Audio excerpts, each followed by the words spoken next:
It's never too early to plant the seed, to share the tradition, and instill a sense of pride in your HBCU with your little ones. HBCU Pride and Joy Children's Boutique helps you share your school spirit with a wide selection of adorable kids apparel and accessories officially licensed from your favorite HBCU. Visit hbcupridejoy.com and follow us on all social media at HBCU Pride Joy on Facebook and Twitter. Now, you can live in Texas and not have a good red meat blend. Texas Cowboy Dust is designed for steak and other red meats. It's out to be my most popular spice blend, made with onions, peppers, ground mushrooms, pink salt, and other spices. Texas Cowboy Dust also goes great with chicken, pork, vegetables, and adds a restaurant-quality sheen to gravies and sauces.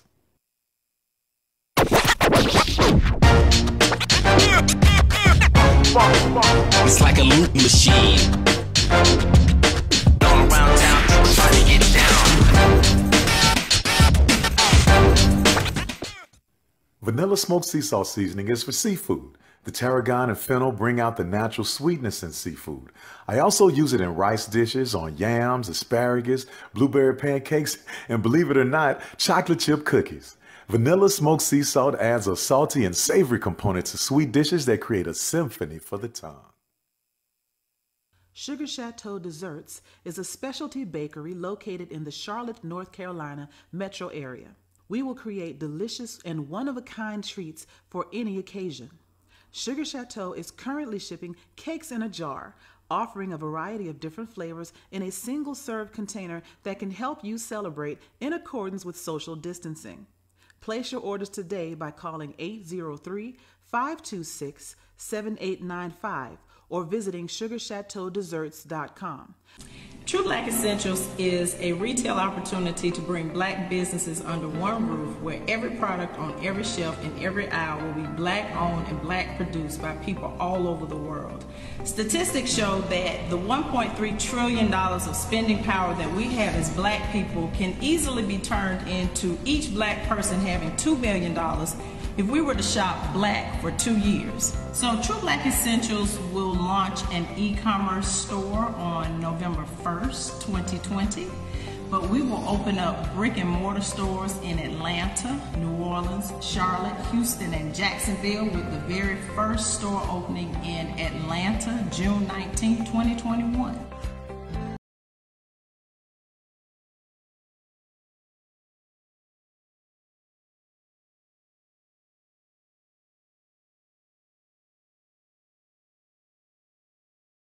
I'm attorney Clinton Paris, and Tampa's my community.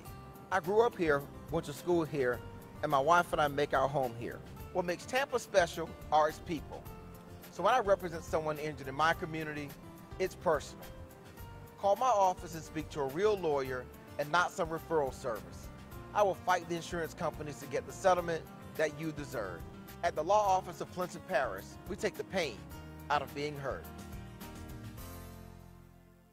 This is Brian Fulford. A.D. Drew and I are co-hosts of the BCSN Sports Wrap. We talk about all things related to HBCU athletics. From the games, teams, coaches, and fan interest stories, we cover it all. You can find our shows on Facebook at BCSN Sports Wrap, YouTube at MyJBN Online, and everywhere you listen to podcasts like Anchor, Spotify, Google, and Apple Podcasts. You can also find the show on the Jericho Broadcast Network's app.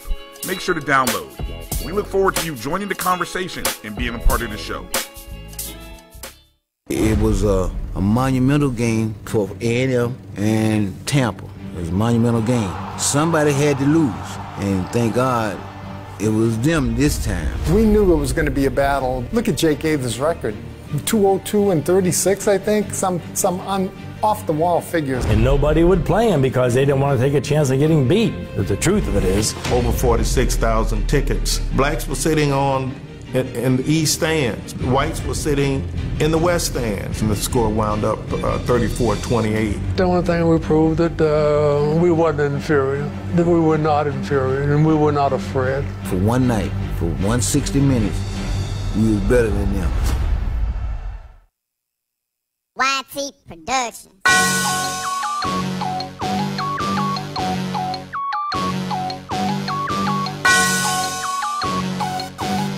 Yeah.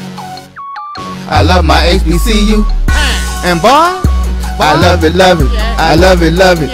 I love my HBCU. And man, I hope my team they won one. Yeah. I hope my team they won one. Yeah. Man. I hope my team they won one. Yeah. I hope my team they won one. Yeah. I tune into the HBCU Sports Lab to see if my team won or lost. If they lost, I'm quiet as a mouse. But if they won, keep tab. I'ma do the dab, yeah. Dr. Cavil, he know what he be talking about. Mike and Charles, they know what they be talking about. They compress the analytic data with this hip hop. If you know them like I know them, they gon' tell you if your team, if they won or lost, and who the ball. So listen to Professor, yes sir, and pay attention, cause he gon' teach a lesson. And you gon' learn today, you gon' learn today how your team they play, how they play, boy, you gon' learn today how your team they play, how they play, yeah. We represent that swag, that MEAC, and let me say, what's up to Tennessee, stay, just tune into the HBCU Sports Lab with Dr. Bill, Mike and Charles.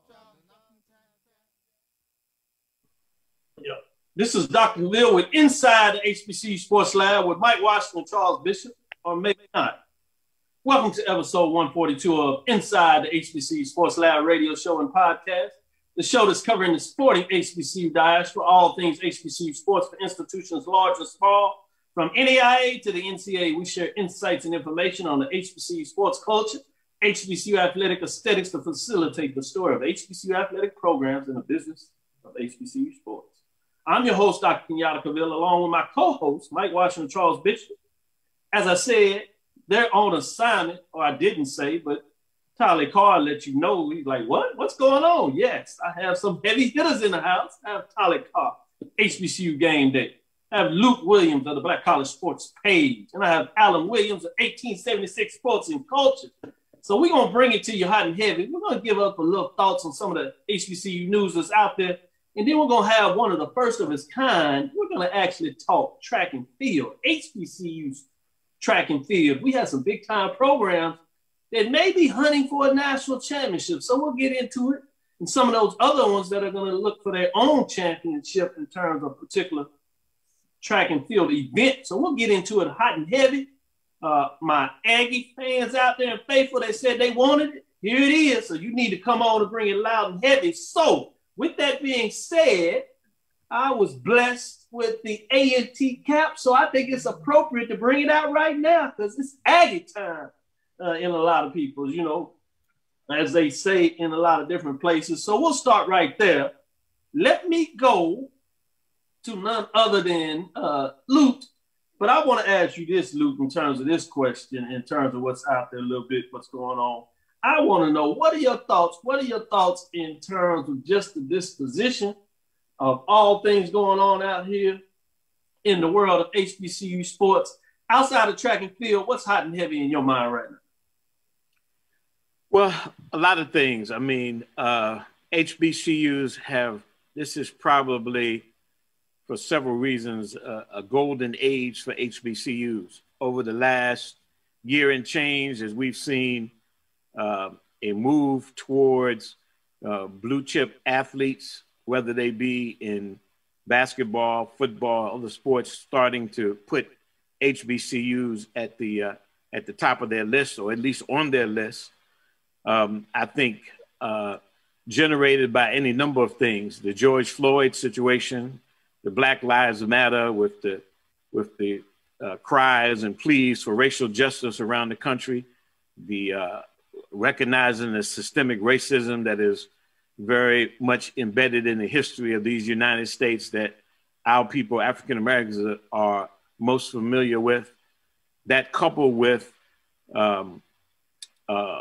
personalities, big personalities, in terms of those who have a big personality, like Deion Sanders coming to Jackson State, as well as some athletes with big credentials coming to, like the kid that signed to play basketball at Howard.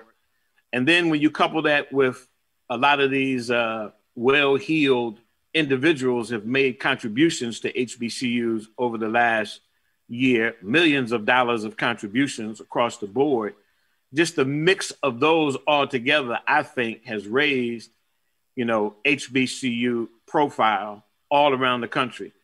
And the pandemic, in a sense, the thought was that it would actually hurt HBCUs, but the fact is that it might have helped them in terms of spring football, HBCUs almost being the poster boys for all of spring football,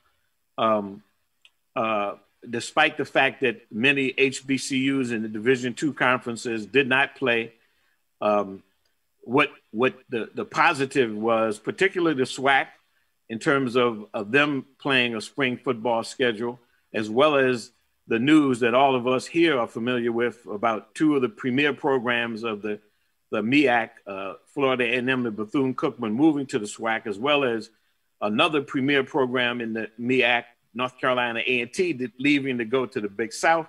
So the combination of all these things, there's just so many questions in the air. There's so much anticipation about what will happen with the fall. How will the MEAC survive? How do they respond to losing 3 members? How many other 4- and 5-star athletes, basketball, football, track and field, whatever they may be across the board, how many of them will not only put HBCUs on their final list of possible destinations, but how many of them will choose HBCUs? So for me, it's just very exciting. And it portends a lot for the future, especially for those who've been around HBCU sports for most of our lives, multiple decades, that have seen the ebbs and flows in terms of the kinds of attention and coverage that HBCUs get. This is, I think, probably we're anticipating perhaps a new era in terms of how they're covered and to the degree that they're covered, and on a national scale, how they're looked at. No doubt about it. And when you talk about coverage, you do it in terms of writing articles literally all over the country that people pick up.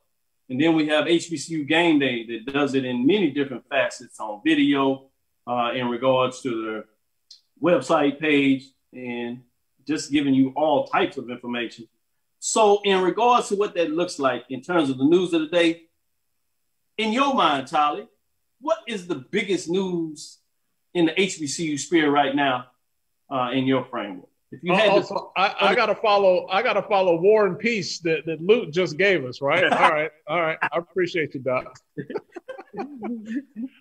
I think the biggest news right now is the transfer portal, man.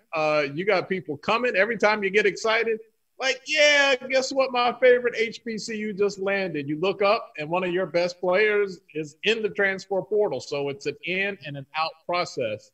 Alabama A&M just lost their top defensive end, one of the Marcus Cushney, one of the best players in the SWAC, one of the best players in HBCU football. Who knows where he'll land? Alabama State lost a wide receiver. So you try to connect the dots. You're like, okay, they got this guy. How are they going to make room? And then you see another guy leave. So it's a continual process. And even the ADs are in the transfer portal. We had 3 ADs leave last week. Bethune-Cookman, Alabama State, Xavier of New Orleans, some of that Zula Gold down there. So looking at the comings and goings, there's been a lot of traffic, a lot of transactional news this week. But I think the thing that I'm keeping an eye on the most, who is going to get that Alabama State AD job? Is it going to be an aggressive move? Will they have the arms race with SWAC football? Will someone, look, the state of Alabama football, is someone going to come in there and potentially do something big? Or is someone in-house going to move up and maybe do something big, or keep things the way they are? That's all going to be very interesting to see over the summer. I really appreciate when you talk about the transfer portal for athletic directors and VPs of athletics, because that's very true when you think about people continue to move on for other opportunities. Let me jump to you, Alan, in terms of what you have on your mind. What is the biggest news in terms of HBCU going on? What really has you lathered up right now? Well, besides track, I'll have to say I am so excited for this fall football season for the SWAC. Oh my goodness, man. I mean, every week we've got some bangers. We start off with Jackson State and FAMU down in Miami. I gotta buy a ticket, bro. I'm sorry. I gotta be there.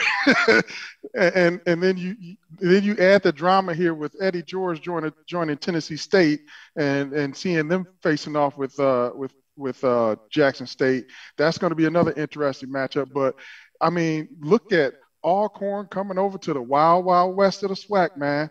It is going to be week in, week out, nothing but awesome games. I am so looking forward to this football season. It used to be a time where everybody would schedule UAPB or Valley for homecoming. You can't do that anymore, man. You cannot. You don't want that smoke from UAPB right now. So I'm just excited for football season, man. It's going to be fantastic, and I am just – I'm like a kid. Like, can I go to sleep and just wake up and it be August? I'm ready to go. No doubt about it. When you think about it in those type of lenses, it is getting things going. With that, let me give a shout out for some of our followers that are checking us out. Alan Malone was early for class today. I saw you walk in early for class, lecture there. Alan, we appreciate you. Right on time. You know what they say, to be on time is not to be late, to be early is to be right on time. And to be late is unheard of, as they say. Reggie Howe, good afternoon, family. No doubt about it. CIAA in the house. Ari Parker, getting it done. Good afternoon inside the HBCU Sports Lab. Let's go. Let's bring it hard and heavy. Sarah Beverly jumping in here. Quentin Henry, Ricky Burton, LaShant Harris, Jarvis Austin, Jalen Riley, Chad Cooper, among others, are jumping in here. We're going to give you some shout-outs. A.D. Drew, one of the halves of the Sports Rap, Brian and A.D. Sports Rap on here, J. Anthony Goldwyn. So with that, I wanted to jump back to you, Lut. I did want to ask you a little bit, because this is your home state in a lot of ways in terms of what are your thoughts on this Central North Carolina A&T Aggie-Eagle Classic, as they like to call it in that part of the world, moving from campus back to the Panther Stadium, the Carolina Panther Stadium, as they said. An interesting thing that I noticed in here that over a 5-year period, they'll do it twice. They do it in 2022 and 2027. Give us some insight in terms of why you think they did it in this manner, which is different than what we traditionally see when two perennial powerhouses or rivals, if you would, come together and play in a classic. They tend to go to a neutral facility, but in this case, it's not every year. Well, they're going back to a pattern that they had before. The game was played for, I'm thinking maybe 5 years. I don't remember the exact number. The game was played in Raleigh at the North Carolina State. It used to be called Carter Finley Stadium. I think it's a new name. Now it has a corporate sponsor over the name, and they spent several $1 million to upgrade it after A&T and Central played there. Probably, and I have to guess, because actually that first game, I was the interim sports information director for North Carolina A&T, the first game they played there. So I would think it was in the 90s. I can't remember the exact year, but they played the game there, and then they left. Keep that in there. That was pretty sweet how you snuck that in there. I was interim. Go ahead. But they played it in Raleigh, and the game drew in the 30s. I think it never got to 40. It drew in the 30s. I think the one thing that I preferably like the game on campus. It's a sold out game. It's hot and heavy. There's not an empty seat in the house. There's overflow in the tailgate section. I like it on campus. So the fact that they've only done it for 2 years in Charlotte gives both campuses an opportunity to have the games on campus. Because when it's on campus, it's an overflow crowd. Always is. I mean, outside the gate, inside the gate, tailgate, the whole 9 yards.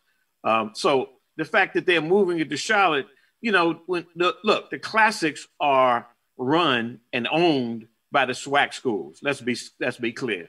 You know, there's nothing to compare with the Magic City and the Bayou and the Southern Heritage.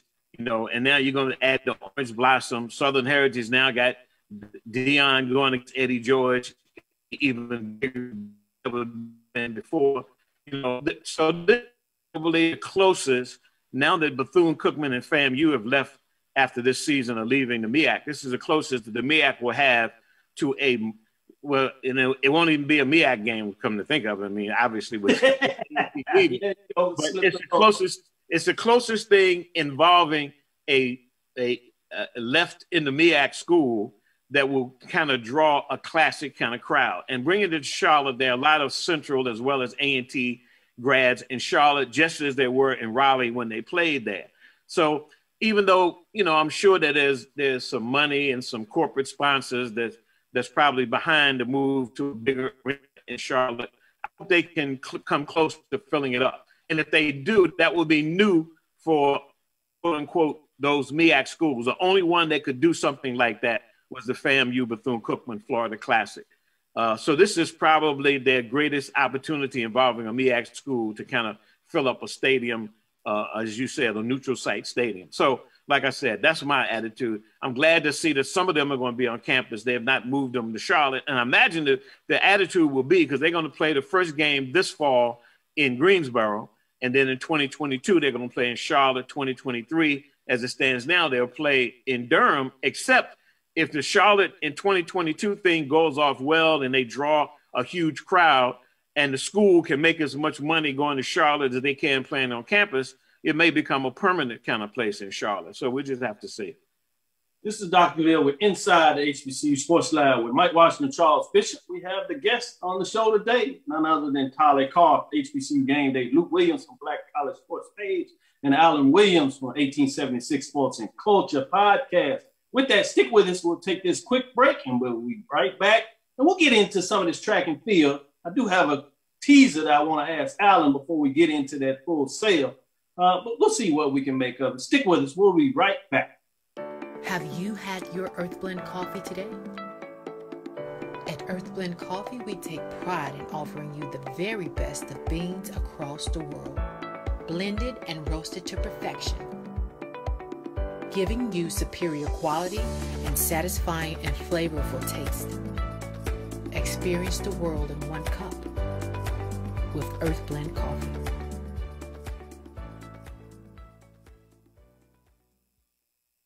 Let's face it, shopping for insurance can be time-consuming.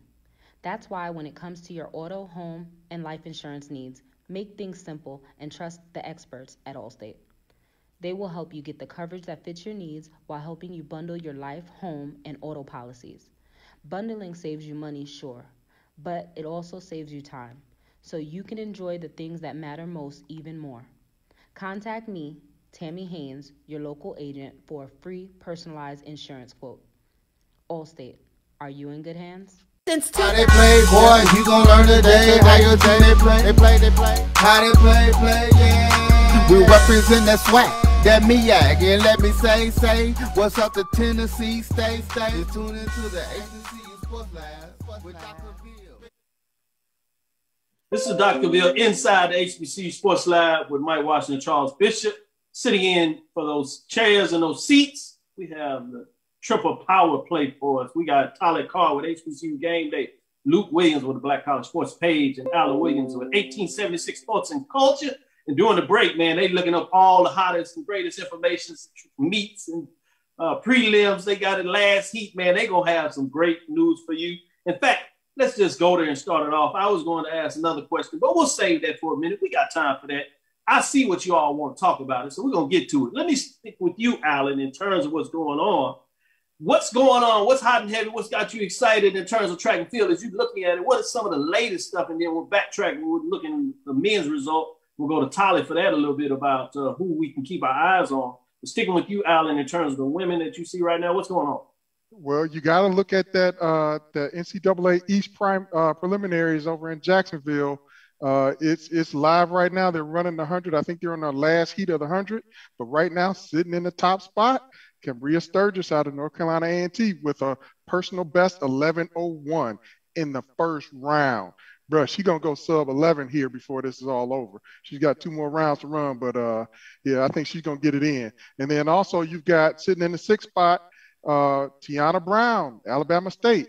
Now, we all saw that performance that she laid out in the SWAC championship. I want to say she was good for almost 40 points for Alabama State at the SWAC championship. So I look for big things for her. I think out of those advancing from the HBCUs, I think you'll see those two ending up in Eugene, Oregon here in a couple of weeks. So we've also got Kiara Grant sitting in the 9th spot. She qualifies with her time running 11:38, sitting in the 9th spot right now in the 100. So it looks like she's going to advance to the second round of the 100-meter dash as well. So a lot of good. I'm saying these HBCU women are lighting it up. They are lighting it up, and I'm really happy to see it because it's not all just A&T. You got Alabama State and Norfolk getting in the mix. No doubt about it. As I go to you, Tolly, in regards to some of the numbers, you put out a great report, you and Stephen Gaither, in regards to A&T with 27 people. Lut Williams was talking about that pre-show and giving me an update as we got on it. But we have some other folks in the mix in terms of getting it in there. And these are some numbers. I thought it was interesting post that said by the numbers, total numbers of HBCU athletes participating in D1 outdoor track and field regional prelims from each school. This is courtesy of what they were able to pull from NCAA.com/MEAC sites. So I think they did leave off. You have 4 Prairie View A&M, but according to this, you got 27 A&T, 8 Norfolk State, 6 Alabama State, 6 Coppin State, 6 Howard, 3 Jackson State. As I said, Prairie View had 4, 2 from North Carolina Central, 2 from Texas Southern University. We saw 1 in terms of track and field, individual field, in terms of long jump that's qualified for the national. So we already got that one in. So that was big news. Got Alabama A&M, Alcorn State, Pine Bluff, Delaware State, FAMU, South Carolina State, and Tennessee State with 1, giving you some indication of just how deep the field is. In terms of that report that you were able to put from HBCU Gameday, what are your thoughts in terms of the energy you see in track and field, Tyler? Well, it is the one sport where HBCUs can actually win no matter who they line up against. You look at the dominance of the North Carolina A&T track program in particular. When you talk about that Aggie track program, guys, you no longer say they're one of the best HBCU track and field programs. You say they are one of the best track and field programs in the NCAA.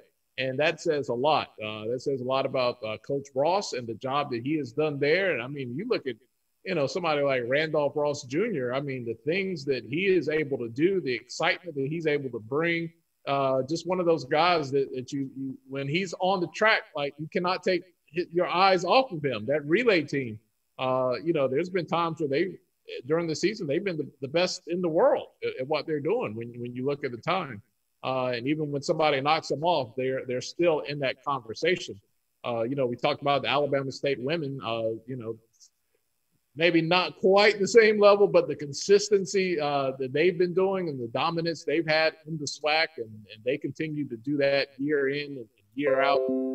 It's just that one sport where there's no excuses. Can you run? Can you get it done? It's not about, we don't have this, we don't have that.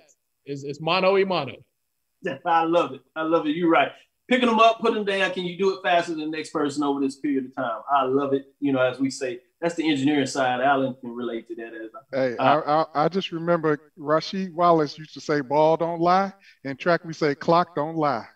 No doubt about it. I'm gonna go to you, Luke, and since you cover these individuals coming out of your state, and you talked about the track, Coach saying after they dominated MEAC, as reported by HBCU Gameday in so many ways, that you were telling us that he was holding back. Come week that he's going to let them go. So I want to give a couple of names and I want you to take off with it, whatever direction you want to go. Brandon Hickman advances to the national in men's long jump. You got in the hurdles, you got the 110 hurdles where they're doing the thing. Javante Harlan 100-meter quarterfinals, 10.19 results in the Bayou in terms of what they're getting done in a lot of ways. You have Stewart and Ross that Polly talked about moving forward in the 400 meters as they put it down, and we saw what they did on the indoor track field, so this shouldn't surprise you. Abakar wins the heat and advances in the 800 meters in the quarterfinals. Lindo 400-meter hurdles quarterfinals finalists, and they just keep coming. Javante Harding, as we said, wins his 200-meter heat, advances to the quarterfinals. Daniel Stokes advances to the 200-meter quarterfinals. on and on as we can say it. I wanted to make sure we gave some love to some actual individuals and names out there. But Luke, tell us in terms of your experience, how is the architect getting this done? And while we've seen HBCU programs that really have dominated over the years, you got to go back a little while. You know, obviously 50s and 60s, you saw it as they were integrated in NIA and NCA. You've seen them running both. You had dominant programs at Prairie View A&M, especially on the women's side, Texas Southern, women's programs, men programs with the Flying T. We talk about that. Southern did their thing, FAMU. We've seen it throughout the SWAC over the years and other programs. But you see this resurgence in my mind. Well, you talked about a little earlier, resurgence in other sports in terms of primetime players looking at getting back in the mix. But what do you believe is the key that you've seen following this program when maybe others didn't quite have their eyes on what was going on, but now anybody doesn't know about the Aggies? They're literally sleeping with all the coverage coming out of HBCU Gameday and others talking about it. Yeah, and this is a story that has not been told as to how A&T has emerged as a national power, not only amongst HBCUs and the MEAC, but also on the national scene. And the key has been A&T's football stadium used to be called Aggie Stadium. Then it was BB&T Stadium. Now it's Truist Stadium. A&T's football stadium, which seats somewhere in the neighborhood of 24,000. It's a horseshoe. One end is open. But what has happened is about 8-9 years ago, maybe even as many as 10 years ago, they got a brand new track from Belk. Belk has gone around the country building new tracks, state-of-the-art tracks, what they call Mondo tracks. And when they put that track around the football field at Aggie Stadium, Aggie's football field became an attractive venue for national track meets. Over the last 7 to 8 years, they have hosted the AAU Junior Olympics, which brings everybody from all over the country. They've hosted the New Balance tournament. They've hosted the Nike tournament. And this is where they're getting everything from 8 and 10-year-olds up to seniors in high school that have come to Aggie Stadium. And when they come there and they see this track and they see this 20,000+ seat stadium, they said, like, oh my God, I didn't know an HBCU had a track stadium like this. They think that it's a track stadium. So when Dwayne Ross, who was a world-class hurdler at Clemson University, ran in the world championships, overseas more than one time, I think he finished in the money in terms of top 8 in one of those events. But he's a track guy. When they hired him, and he basically stepped into this gold mine being this track, when all these kids were coming, it was pretty simple to say to them, why not come here to run track? We have the facility. We have a field house connected to the stadium. They have they've hosted and accommodated all of these national events. Dwayne Ross has parlayed that into recruiting. You know, I guess you wouldn't call it hard for him to recruit his son, who was a world-class guy all through high school and whatnot. But he has now recruited kids from all over the country. And the key thing is, these are not seniors. Some of those names that you mentioned, they are freshmen and sophomores. They're going to be around for a while. And historically, when you talk about what Prairie View and Alcorn and North Carolina Central out of the MEAC, or at the time the CIAA, there were powers and national powers sending people to the Olympics many years, the Rod Milburns of the world and the Willie Davenports of the world. And you could just go down the list, the Bob Hayeses of the world. They were doing that primarily in the NAIA. As Division I, they have not had that similar kind of success. In fact, the success has been at Division II. His name is George Pup Williams out of St. Augustine's, who's won somewhere in the neighborhood of 39 NCAA Division II championships, men and women, indoor and outdoor. You know, so this is a new deal with A&T. I say, and I've talked to Dwayne Ross, I was actually going to do a story about the success of the track and field program, and I had a death in my family. One of my brothers died the week I was planning the story.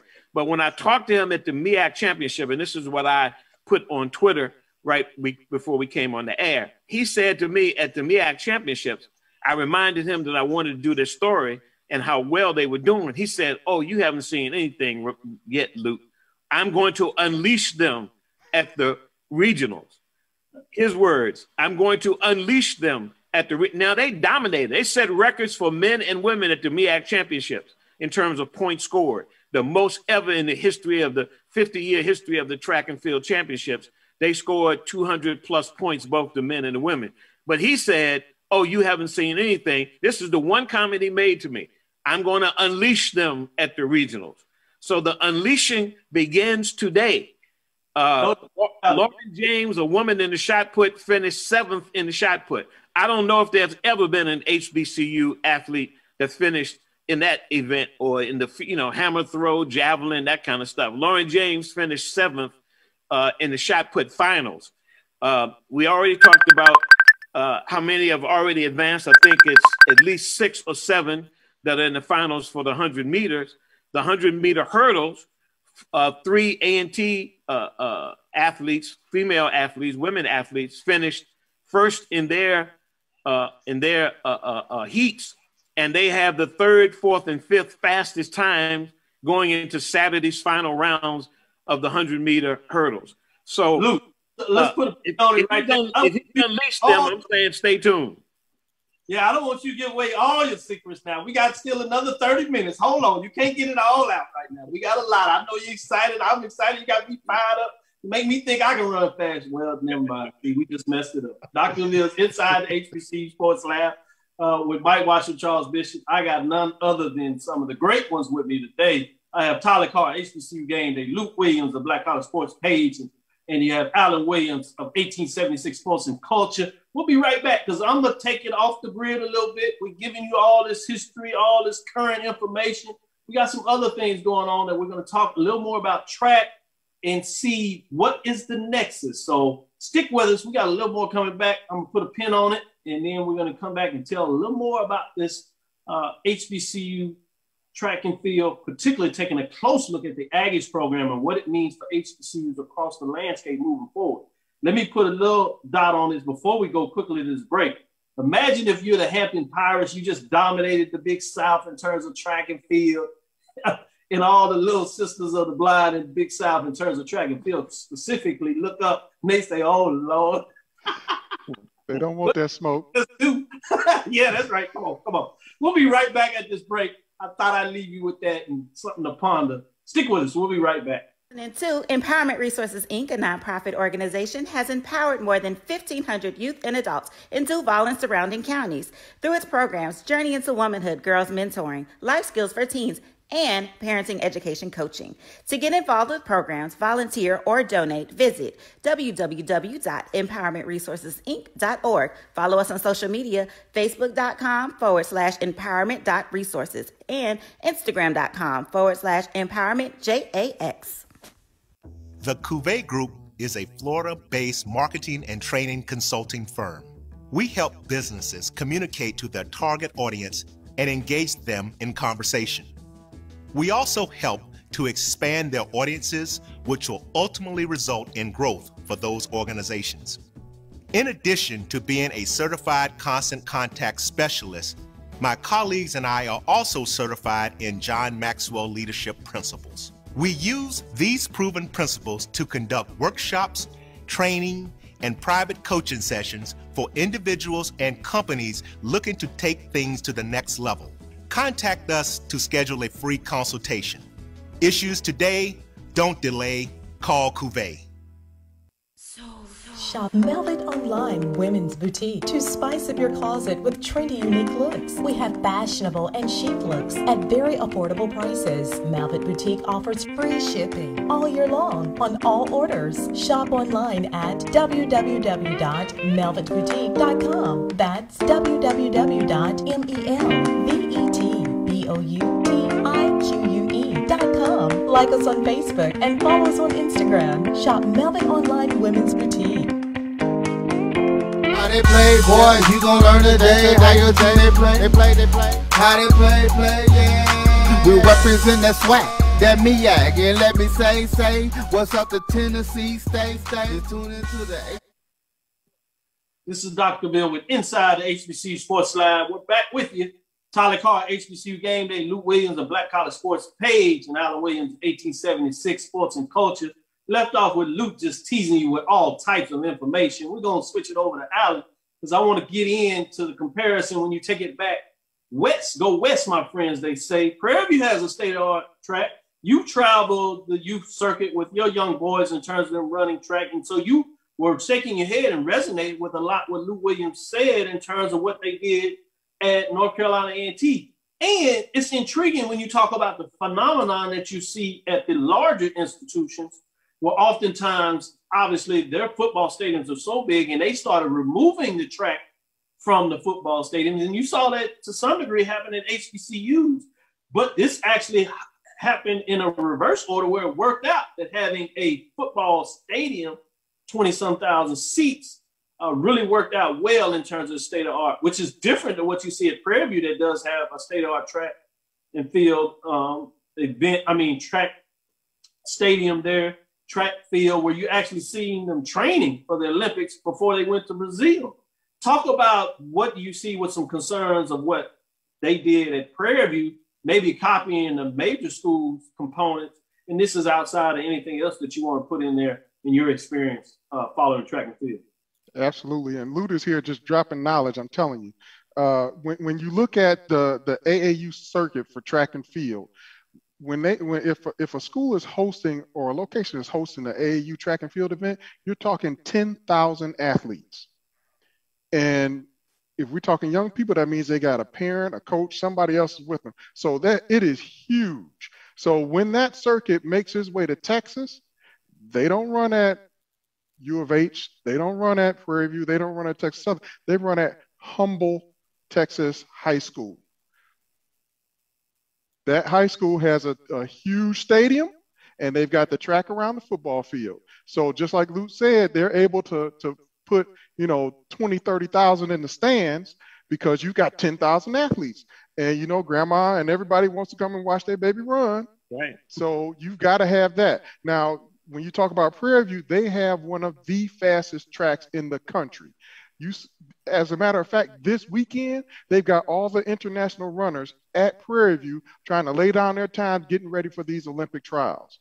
It is one of the fastest tracks in the country. The U.S. Olympic team practices at Prairie View A&M on that surface. Wow. So the difference that what they've done at A&T, when they're able to host that event, you get a lot of folks on that campus for an entire week.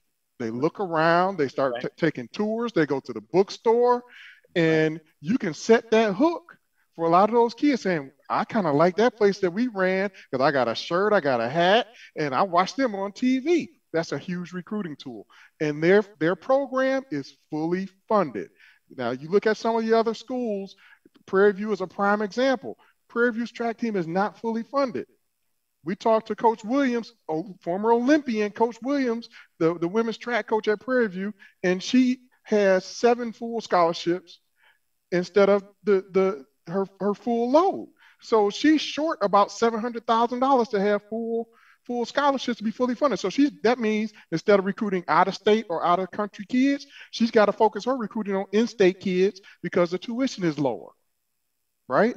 So if you look at her roster, 90% of her kids are from the state of Texas. And when she got to recruit in the state of Texas, who's she recruiting against? University of Texas, Texas Tech, who won the NCAAs in 2019. She's got to take the 4th and 5th pick, and she's got to take lemons and make lemonade. So there's a different competitive balance when you talk about who's fully funded and who's not. Alabama State, fully funded. If you look at their roster, a lot of their kids come from out the country. They're recruiting down in the Bahamas and everywhere else because they're fully funded. That's the difference. Now, Coach Williams told us on the 1876 Sports and Culture podcast, if you let her be fully funded, she'll never lose another track meet. We'll say it right there. Let me go to you. Doc, I have a question. And excuse me for jumping in. Please do. That's what we do in here. Go ahead. Some of our listeners might be wondering the same thing. I know I am. What makes the track at Prairie View faster? Is it the surface? What is it that makes it faster? Yeah, it is the surface. The technology added into that surface is the highest rated surface that you can install. The only other school that is having their track completed as we speak is USC. They will have the same surface that Prairie View has. So those will be the 2 fastest tracks in the country. I think Hayward Field also, they just redid it last year. Hayward Field also has that same surface. Because last year they moved the track championship out of Oregon to Texas so they could redo the stadium at Hayward Field. But he mentioned something also. I found out, I went over to A&T. They had an A&T Track Invitational. And I went over expecting to see Dwayne Ross and all of these world-class sprinters and whatnot. But they were all at the Drake relays because the Drake relays pays them to come. Mm-hmm. When you have world-class athletes who are running those times, those big relay events, I don't think the Penn relays probably just goes off of you need to come to the Penn relays because the place is going to be packed. If you've never been to the Penn relays, it's like what the CIAA tournament used to be like. If you only go once in your life, you got to go see the Penn relays because it'll blow your mind. When I went to North Carolina Central 4x400, which is the last event of the day, they broke the world record in 1975, I think it was. But in terms of, we kind of understand how football teams make money, football programs make money. We understand how basketball teams make money. They play those guarantee games and whatnot. Well, I'm finding out in track and field, they got guarantee events in track and field. And if you got world-class, world-leading times like the Randolph Rosses and the Trevor Stewarts and some of the other kids for A&T, all of them, like I came to see them, and it was like they were shooting the thing. They were shooting and streaming at the A&T. I was like, well, he said, man, they had Drake. They got paid to come to Drake, So they will pay to come. They will pay to send you to those venues and track the same way. And the reason why they only are going to hold these events at so-called fast tracks. North Florida has a fast track. Eugene, Oregon has a fast track. Like you talking, Prairie View and A&M has a fast track. They're not trying to go anywhere back in the day when the folks used to run in dirt, They're running now on custom-made, designed for speed tracks. And that's why A&T is able to track. The stadium is great, but the stadium without the track, they wouldn't be coming. So it's a combination of having the 20,000. That's what I asked Earl Hilton, the AD at A&T. I was like, do you ever want to host the Nationals? He said, we'd love to because they seat as many as Oregon did. They seated more than Oregon did before they redid. I don't know how much they did, but I wanted to say this too. He talked about the AAU Junior Olympics, they call it. 10,000 athletes came to Greensboro 2 or 3 years ago, and A&T had just completed, and I was trying to look it up real quick, but A&T has a new $75 million student center. And all of these 10,000 athletes had to come through this brand spanking new student center to register. And if you had seen the setup, it was unbelievable. I have never seen anything like that on the HBCU campus. 10,000 athletes from coast to coast, north, south, east, and west, California to Maine and everywhere. And they came to see that, and you think that wasn't a recruiting tool? Come on. Huge. The only challenge that A&T is going, Doc, the only challenge that A&T is going to run into, the only challenge that A&T is going to run into is their state law only allows them to have 18% out of state. If they lifted that cap, it's going crazy. It'd be over. So if you notice, most of their out-of-state spots are going to athletes. Mm-hmm. Yeah, that makes sense. Great to put that little nugget in there too. George Suggs said 1974 in terms of Penn relays, North Carolina Central. I was close. That's the year I was born, Doc, and I'm old. Yeah, exactly. I'm gonna go to you, Tolly, with that. I want to ask you your perspective on this, and I know this. Some people may think differently about this, but you really also go inside your numbers when you're making your decisions a lot in regards to what you put on the site and things of that nature. But what do you believe is the role that in you seeing this heightened sense of HBCU media that's out there? Good, bad, and indifferent, however we think about it, the majors, if you would, the minors, in terms of that platform, all the information that is coming out on HBCU, particularly looking at sports. What role do you think that is playing in terms of the resurgence that we see not in just HBCU sports in general, but specifically how we look at track and field that we're seeing going on now. What role do you think that plays in this? Well, it's a twofold thing, right? The popularity of HBCU media is rising because the playing field has been leveled. In a previous life, I worked in television news in North Carolina. So it was nothing, not because of anything I was doing. It was just a platform. It was nothing for me to go to the grocery store and somebody say, "Hey, man, I saw you on TV, yada, yada, yada." You kind of get used to that. And again, we're at a point now, man. A few months ago, I was in the grocery store and somebody I had no idea. They're like, "Man, I know you from HBCU Gameday and I see all your stuff." And we went down to the SWAC basketball tournament, man. The people that were coming up and talking and, so I knew what that experience was like from having a set amount of distribution. And now to see that we're having that same effect and that same interaction with fans and people that we don't know personally shows the power of this space. And with the athletes now, man, they're aware of it too. So they love to be seen. They can tell you exactly what we said about them. I've even had a few occasions where it's like, I heard what you said, man. That type of thing. And one of our most popular topics is, let me see if I can say this carefully. Anytime an HBCU beats a PWI, I guess I can just say it forthright, man, that's big news, man. If they baseball, who did Southern beat? Did they beat LSU last year? Yeah, last year, yes. A story like that, man, it just explodes because people are waiting to see that sort of rise in our competition, that we can not only beat ourselves or the best of ourselves, but that we can beat those PWIs. And track is the perfect sport for that. We had a story early in the year where the relay team at A&T, I think they had the best time in the world at that time, where they were right up there. Man, you don't have to do anything special with those stories. You just put it out there, man. People see that. They see the headline. They ingest it, and it just spreads like wildfire. So track and field is one of the perfect sports to really leverage the HBCU sports media landscape, because people will devour that content when they see how well and how successful these teams are doing. No doubt about it.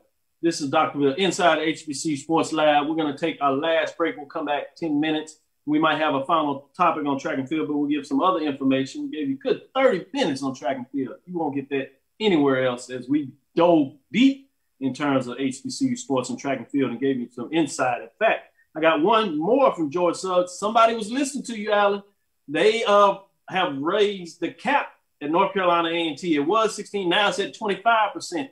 So now it gives you an indication of what's going on and how much more that will move forward in terms of that. But those are little key things. That's what you get when you come to Inside the HBCU Sports Lab. You're going to get those nuggets going inside the numbers and going inside the data. It's the business side of this in a lot of ways of what makes all this work. As people are asking these questions, what is going on? What does their program need to do? And as those that seek to support their programs as boosters, these are things that you need to start asking and supporting from your administrators when you want to see your program rise to a level. These are the ways that you find a way to get it done. Stick with us. We'll be right back. This is Dr. Bill inside the HBCU Sports Lab. Are you hungry for authentic Caribbean food like jerk chicken, oxtail, red snapper, shrimp, tofu, and rasta pasta? Well, find your way over to Mango's Caribbean Restaurant, 180 Auburn Avenue, right next to Royal Peacock in downtown Atlanta. Them belly full, but we hungry. Mango's Caribbean Restaurant, open daily from 11 a.m. to 10 p.m. And on Friday and Saturday, we're open till 4 a.m. Come to Mango's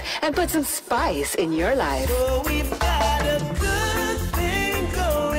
Mango's Caribbean Restaurant, 180 Auburn Avenue, right next to Royal Peacock in downtown Atlanta. For more info or directions, call 404-698-3992 or log on to mangoscaribbeanrestaurant.com. For instant coupons, text MANGOS to 313131. Tell your mama hungry, papa hungry, brother hungry. Mango's Caribbean Restaurant, authentic Caribbean cuisines.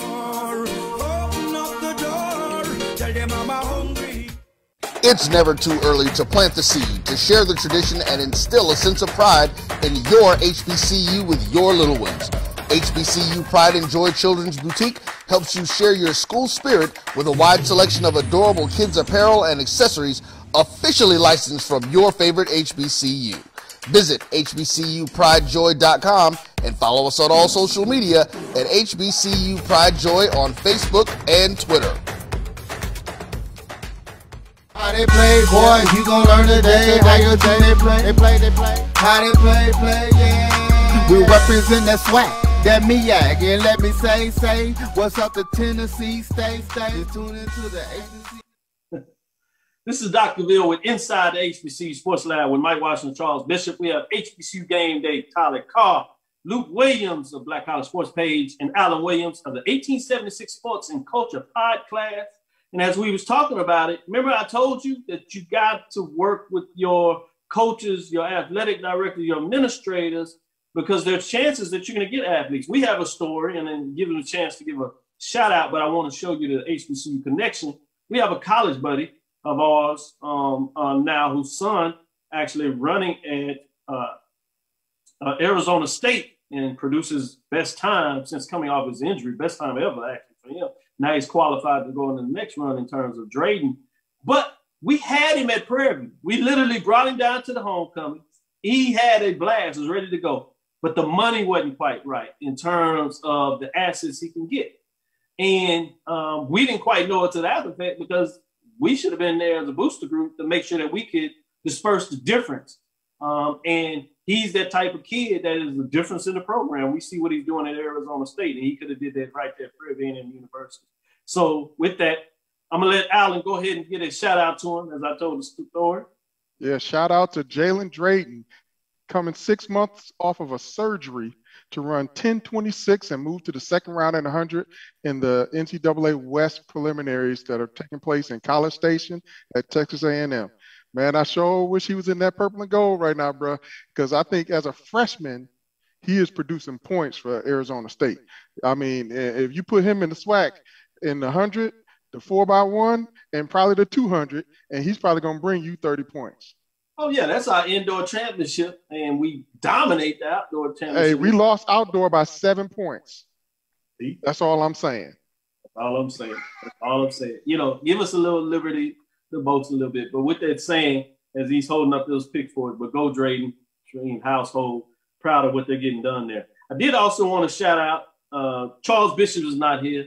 And while he had a tough weekend in regards to what happened in the SWAC Baseball Championship, and we talked about this quite a bit on Tuesday, Black College 9 had, yeah, I know it's one of those things that you got to shake your head at Luke, but Black College 9 maybe gave him a little redemption in terms of historic season for Jackson State. Their first ever HBCU Baseball National Championships they earned in terms of the voting poll that came out this week. So shout out to Black College 9. Shout out to Jackson State in terms of the large division. Great announcement for them. With that being said, I was going to save a little time for everybody. We're right up against it. So let me go ahead and get this out. Let me thank you all for joining us. Make sure everybody knows where to get you. Lut Williams, www.onnidan.com, Black College Sportspage. Go to Tolly Carr for HBCU Gameday, and you can hashtag it and get it everywhere, whether it's Twitter, Facebook, Instagram, the website. You know what to do it, how to get to it. YouTube, they numbers are out of the roof, so I don't know why I'm doing this. Everybody here has to be there, or we wouldn't be on the same page.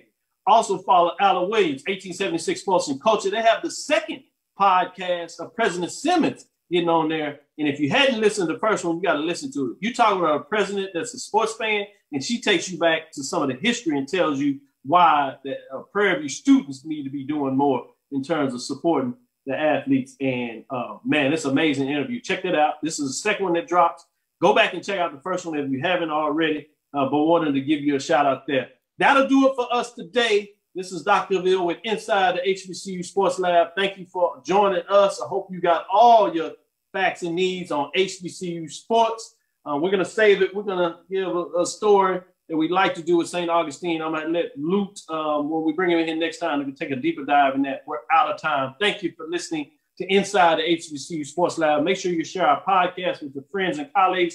I am Dr. Kenyatta Cavil, the Dean of HBCU Sports, coming from inside the lab, the College of HBCU Sports, as we like to say around here, with Mike Washington, Charles Bishop. As I said, guesting in the studios today was Lut Williams, Black College Sportspage, Tolly Carr for HBCU Gameday, Lut Williams for 1876 Sports and Culture. With that, again, we want to thank you for listening to Dr. Lil's Inside HBCU Sports Lab with Mike Washington, Charles Bishop, every Tuesday and Thursday, 6 o'clock right here at Central Standard Time. We look forward to next week as we discuss the latest news in the lab. We have a nice little surprise about taking the next level of streaming platforms. We'll have somebody in here to tell you a little more what's next. You probably heard a little bit, but we'll take you inside to see what's going on with that. And HBCU Gameday has a piece of that. Follow me, Dr. Kenyatta Cavil, on Twitter, Facebook, and Instagram. Inside HBCU Sports Lab 1 on Twitter, Facebook, at Inside HBCU Sports Lab on YouTube. Make sure you subscribe. Dream big. Continue to move forward. We will talk with you soon. I don't even know if I want to test everybody. Both of these guys spoil it. Let me see. Tyler? Yeah. I love it, love it. I love it, love it. Alan? Lecture. Oh, man. Lecture. Luke, you want to try? I ain't new to this. I'm true to this. Sports lecture dismissed. These are my YT Productions.